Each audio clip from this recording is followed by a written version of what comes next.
Hello বন্ধুরা, কেমন আছো তোমরা সবাই? আশা করছি সবাই ভালো আছো। আমিও অনেকটা ভালো আছি।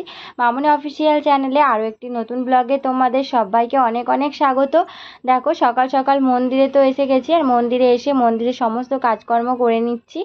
আর আজকে না পাশের মন্দিরেরই একটা গাছে খুব সুন্দর ফুল ধরেছে। কি গাছ আমি ঠিক নাম জানি না, কিন্তু এত সুন্দর ফুল ফুটেছে কি বলবো। এসেই আগে আমার ওই ফুলের দিকেই চোখ গেল, গাছটার দিকে আগে চোখ গেল। তো তোমাদেরকেও দেখাবো, দাঁড়াও আগে কিছুটা কাজ করে নিই আমি মন্দিরে, তারপরে তোমাদেরকে আমি দেখাবো। আর এই গাছগুলোতে আমি একটু জল দিয়ে দিচ্ছি, সব গাছেই আমি একটু করে করে জল দিয়ে দিই, কারণ গরম পড়েছে, ওদেরও কষ্ট হয়। একটু জল দেওয়া হলে বেশ গাছগুলোও বেশ আরাম পায়। তাই আমি চেষ্টা করি মন্দিরেরও যে সমস্ত ফুল গাছ ফল গাছ আছে সেগুলো থেকে একটু জল দিয়ে দেওয়া। বন্ধুরা, সমস্ত গাছগুলোতে আমার জল দেওয়া হয়ে গেছে। এখন একটু ঝাড় দিয়ে নেব, এই যে বাইরেটা মানে মন্দিরের এই চাতালটার কাছে একটু ঝাঁট দিয়ে নেব। আর ফুলের কথা বলতে বলতে না আমার এই ছোটোবেলার কথা মনে পড়ে গেল। আগে ছোটোবেলায় সেই ভোর 5টা, মানে এক একদিন 4টের সময় উঠে চলে যেতাম না ফুল তুলতে। কি বলবো, আমাদের ওখানে একটা গাছ ছিল পাড়াতেই আর কি, অনেকে ওখানে শিউলি ফুল নিত, তো সেই গাছটাতেই যেতাম ফুল তুলতে। এত ফুল থাকতো কি বলবো, প্রচুর ফুল পড়তো। তো সেই ফুল তোলার ঝোঁকে ঝোঁকে একদিন 4টের সময় উঠে চলে গেছি, তখন দেখছি শিউলি ফুল পড়েইনি। তো কি করা যাবে, আবার সেই ঘরে চলে এসেছি। ঘরে এসে আবার যখন সকাল হয়েছে তখন গেছি। তো মানে ফুল তোলার তখন এত মানে ঝোঁক ছিল কি বলবো, সকাল সকাল উঠেই ফুল তুলতে চলে যেত। আর বন্ধুরা ডাকতেও আসতো, যে আগে উঠে যেত সে আগে ডাকতে আসতো যে চল ফুল তুলতে যাবি না, এরকম। তো এই ফুল গাছ দেখেই ফুল দেখেই আমার আর কি ওই ছোটোবেলাকার কথাগুলো মনে পড়ে গেল। তো যাই হোক বন্ধুরা, দেখো আমি ওই গাছটা দেখালাম, দেখলে কত ফুল ফুটেছিল, দেখতে খুব ভালো লাগছিল।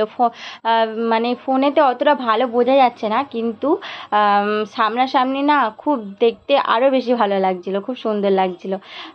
তো দেখো আবার এইদিকে ঘরে চলে এসেছি মন্দিরে কাজকর্ম করে। আর ঘরে দেখো ঝাঁটটা দিয়ে নিচ্ছি। মা আর মেয়ে এখনও আসেনি, ওরা আছে ওখানেই আছে। আমি আগে চলে এসেছি আর প্রত্যেক দিনের মতন। আর ওই বাইরেটা দেখলে কত জঙ্গল হয়ে গেছে, ওই জঙ্গলগুলো না কেউই আর কি পরিষ্কার করছে না। সবাই যাওয়া আসা করবে গলিটা দিয়ে, কিন্তু কেউ জঙ্গল পরিষ্কারই করতে চায় না। তাই জঙ্গলগুলো আমাকেই পরিষ্কার করতে হবে। আজকে আর হলো না, কিন্তু একদিন সময় করে না জঙ্গলগুলো হাতে করে ছিঁড়ে ছিঁড়ে আমাকে ফেলে দিতে হবে। নাহলে ওই যে সাপ খোপ এরকম মানে ঘরে ঢুকবে, এই একটা ভয় থাকে। আর জঙ্গল তো দেখতেও ভালো লাগে না, গাছপালা হয়ে রয়েছে, সেগুলোকে সব আগে পরিষ্কার করে রাখলেই ভালো লাগে দেখতে। তো ওগুলো তো পরিষ্কার করব, দেখি সময় মতন একদিন সময় করে ওগুলো পরিষ্কার করে নেব। তো দেখো ঘরদোর তো ঝাঁট দেওয়া হয়ে গেছিলো, মোছাও হয়ে গেছে, দিয়ে এই যে বাসনপত্রগুলো সব ধুয়ে নিচ্ছি।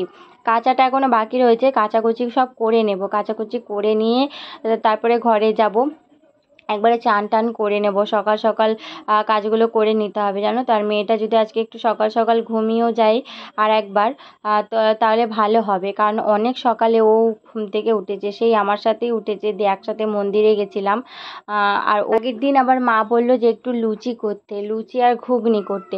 তো আমি মাকে বললাম যে লুচি ঘুগনি তো একবার করেছিলাম, তো কাবলি ছোলা রয়েছে অনেক দিন ধরেই পড়ে, তো ছোলাগুলোকে তো রান্না করতে হবে, তাই বললাম যে কাবলি ছোলা দিয়ে আর কয়েকটা আলু দিয়ে একটু তরকারি করে দিচ্ছি আর লুচি করে দিচ্ছি। তো মা বললো ঠিক আছে তাই করে দেবে। তো একটু লুচি করতে তো টাইম লাগে, লুচি তরকারি দুটোই আমাকে করতে হবে, আবার টাইম মতন বানিয়ে নিতে হবে, কারণ সবাই আর কি জল খাবারটা খাবে না, তার জন্য। তাই ভাবলাম মেয়েটা যদি আরেকবার ঘুমায় তো ভালো হবে, দেখি কি করে। এবার ও যদি জেগে থাকে না তাহলে রান্না বান্না তো করতেই দেবে না বেশি, মানে ওর পেছনে একবার ছুটতে হয়, একবার রান্না করতে যেতে হয়, এই করতে হয়। তো এরকম করে করে না রান্নাটাই অনেকটা দেরি হয়ে যায়। তো যাই হোক, দেখা যাক কত দূর কী করতে পারি, তোমাদের কাছেও তো শেয়ার করব। আর দেখো এদিকে হচ্ছে আমি চানও করে নিয়েছি, সমস্ত কাজকর্ম করে নিয়েছি, আর বরমশাই দোকানেও চলে গেছে। ও দোকানে যাওয়ার পরে বিছনা টিছনা একবার গুছিয়ে নিয়েছি, দিয়ে স্নান সেরে নিয়েছি। আর আজকে হচ্ছে বৃহস্পতিবার, বৃহস্পতিবারে ঘরে পুজো দিতেও তো একটু দেরি হবে, আলপনা দেওয়া আছে এইসব, তো তার জন্যই আর তাড়াতাড়ি করে একটু হাতটা চালাচ্ছি আর কি। আর দেখো এই শাঁখটা না, মানে আমি তো কয়েকদিন ধরে পুজো দিতে পারছিলাম না, আর আমি যদি না পুজো দিই মা এই শাঁখটাকে একদমই কোনো দিনই আর কি ভালো করে ধুয়ে মুছে রাখে না, একদম ধুলোবালি পড়ে যায়। ওই আমি যখন পরিষ্কার করি তখনই হয়, না হলে একদম ধুলোবালি পড়ে যায়। তাই একটু বালি আর নিরমা দিয়ে ভালো করে শাঁখটাকে ঘষে নিয়েছি, একদম চকচক করছে, একদম সাদা হয়ে গেছে।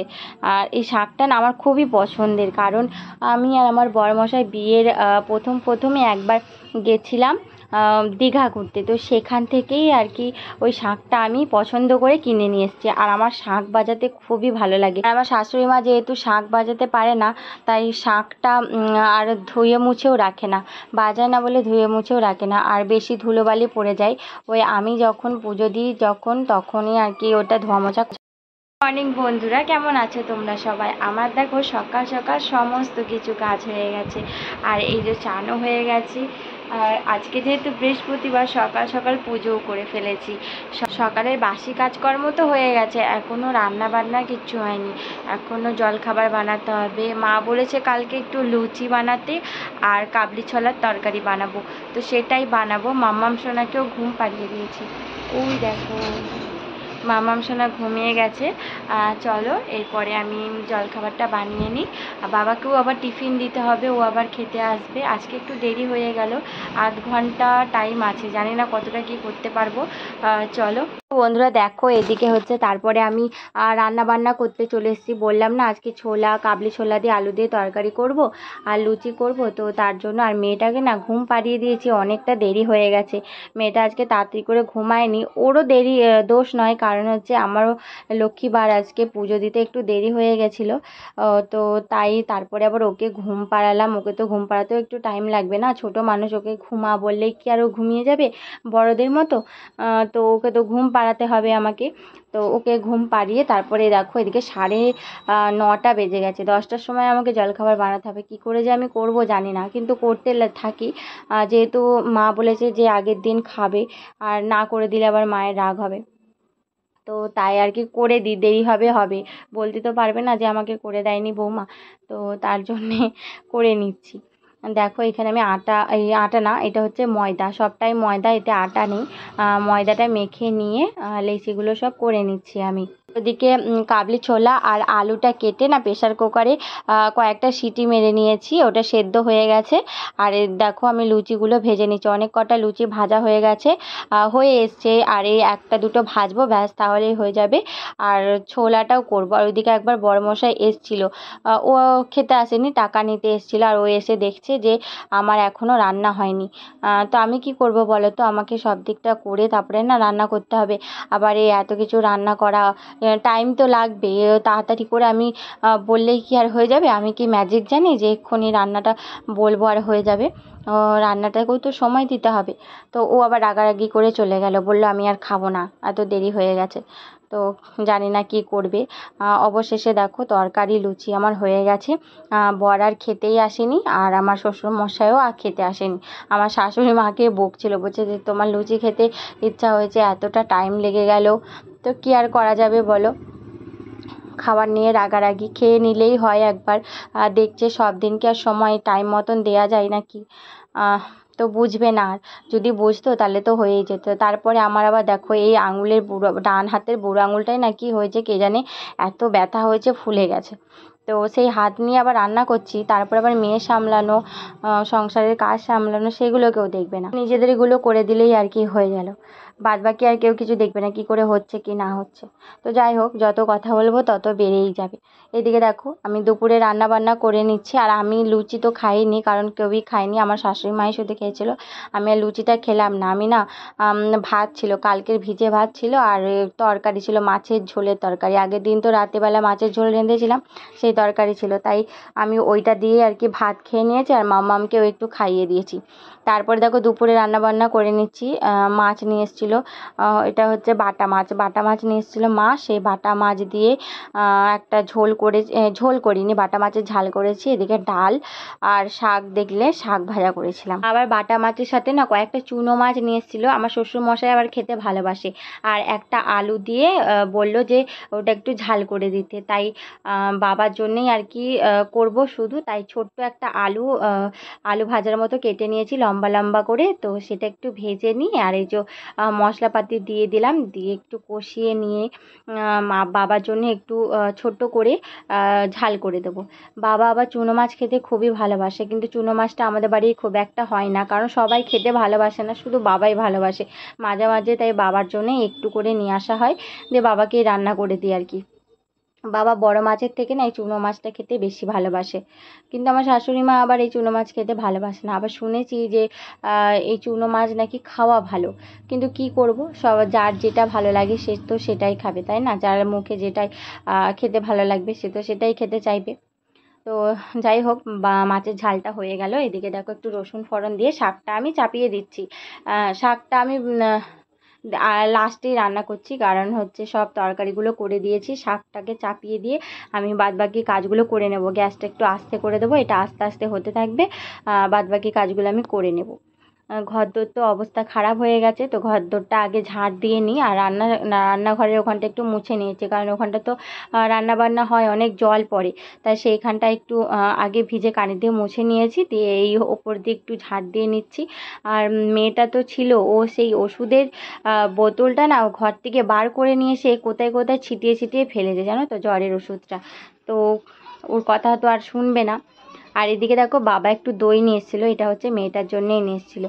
বাবা একটু দই নিয়ে এসছে, ওর জন্য এক ভাঁড় করে ওরকম দই নিয়ে আসে, কিন্তু সবটা তো খায় না, যতটুকু খায়।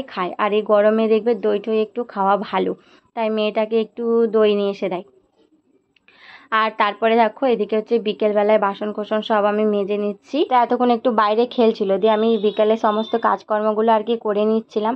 তারপরে মা আবার দিয়ে গেল, তো ও আবার আমার সাথে বাসন মাজবে। ও যাই দেখবে না আমি যেটাই করি ও সেটাই করতে আসবে।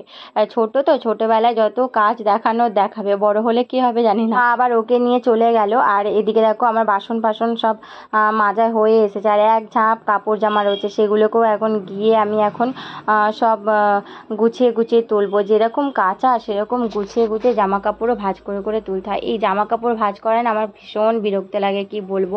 কাচা ওগুলো তো সব হয়ে যায়, কিন্তু এই জামা কাপড় ভাঁজ করে করে রাখতে, যার জিনিস সেখানে গিয়ে গিয়ে রাখতে হবে, তো মানে অনেক জামা কাপড়, রোজই এই কাজ, আমার ভাল লাগে না। আর তো কি আর করা যাবে, আমি ছাড়া আর কে করবে, তাই না? মাঝে মাঝে মা আগে একটু ভাঁজ করে দিত, কিন্তু এখন তো আরও দেয়ই না, ভাঁজও করে দেয় না, তো আমাকেই করতে হয়। আর এই কাজ করছি আর এই আঙুলটার দিকে শুধু দেখছি, কারণ আঙুলটাতে এত ব্যথা হচ্ছে না, যত মানে হচ্ছে, বেলার সময় যাচ্ছে তত আর কি আমার আঙুলটাতে ব্যথা হচ্ছে। এই বুড়ো আঙুলটা কি হচ্ছে কে জানে, হঠাৎ করেই ব্যথা হচ্ছে, দিয়ে দেখছি দুপুরের পর থেকে না ফুলে গেছে।